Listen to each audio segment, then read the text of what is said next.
I thought you might be interested to see the process involved in recycling these old cedar wood planks. They look pretty ropey, but inside the timber is still excellent. I just have to get at it.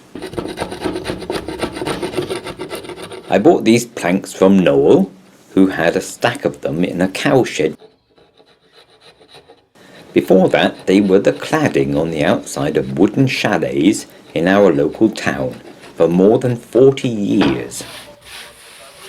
Apparently, these chalets were brought into Ireland from Canada in the 1960s, and the timber those Canadians used was really top quality, far better than anything we have growing here, and just what I'm looking for my wooden guitar machines.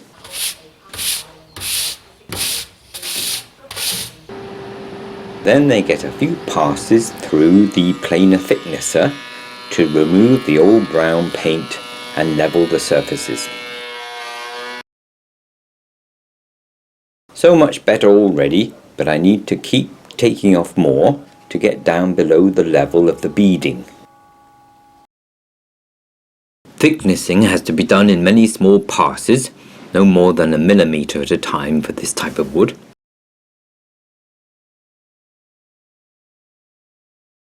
I cut the plank to length where there's a knot anyway, and put it on the CNC machine.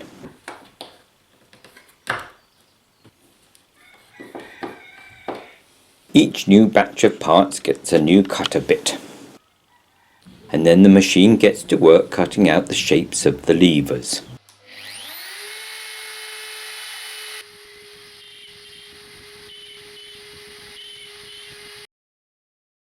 It's sort of hypnotic to watch, but it takes ages, so I've speeded up this clip a lot.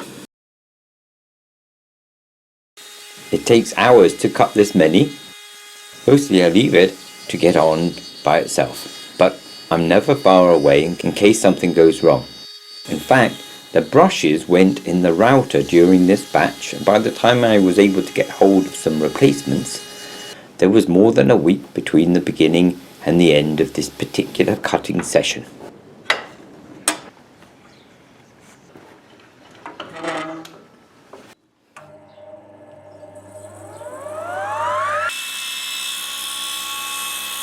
Then the levers are cut away from the back of the plank.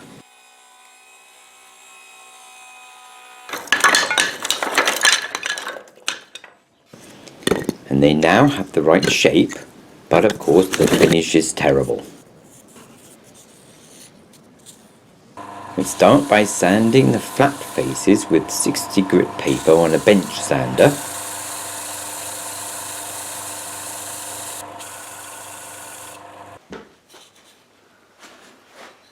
And then we do it all again with 100 grit paper.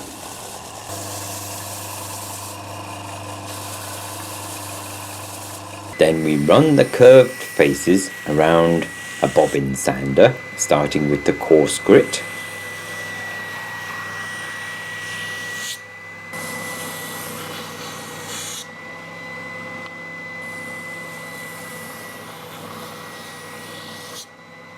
And then one of the ends is rounded off. I made a little jig for this job, which holds them while they are pushed around the correct pivot point. Then the jig is adjusted slightly and all the levers are turned around and the other end is rounded off.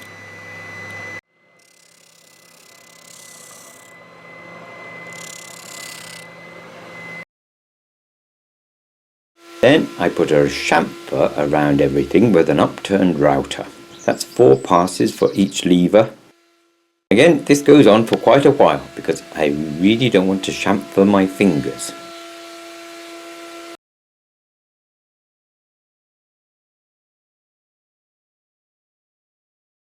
Then finally we change to 120 grit paper and do all the flat faces again. Just touching the straight chamfers too to tidy them up.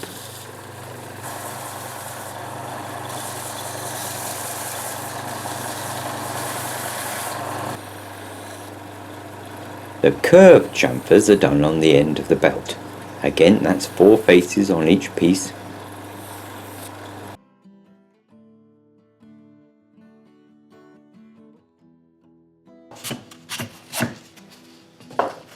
And finally, the bobbin sander gets the finest grit, and the concave faces are finished on that.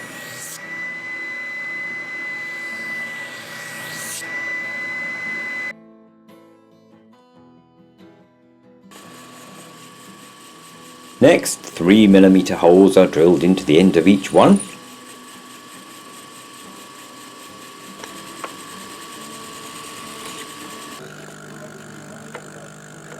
Then they're mixed into groups with other levers that I make in spruce wood, and the lettering is engraved with a laser.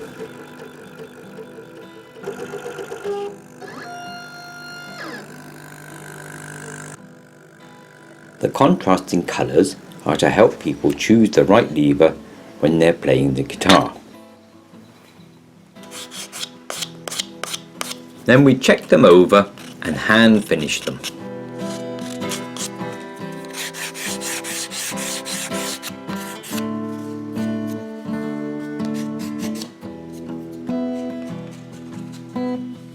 And then they get oiled with Danish oil. This protects the wood, but it also brings out the lovely rich colour too. This is why I'm using this timber, it's really beautiful. The oil is brushed on liberally and then wiped off just before it starts to get sticky.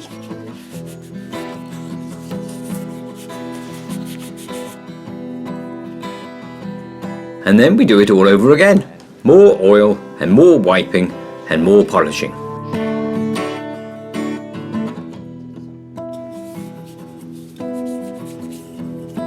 I know lots of people think I spend my days tinkering in the workshop or hanging out with the bees, but in fact, a great deal of my time is spent making and assembling guitar machines. People buy them because they can't play guitar without them, or sometimes because they're just lazy, but either way they get to play instantly. So even though these are ridiculously complicated machines and slow to make, I do like making them. Then they get assembled along with all the other parts to make a guitar machine.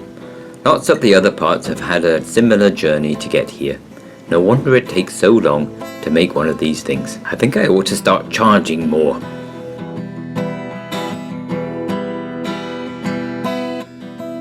Anyway, that's it. I hope you found it a bit interesting. And of course, if you'd like to know more about the guitar machine, look in the description for a link to the Chordelia website.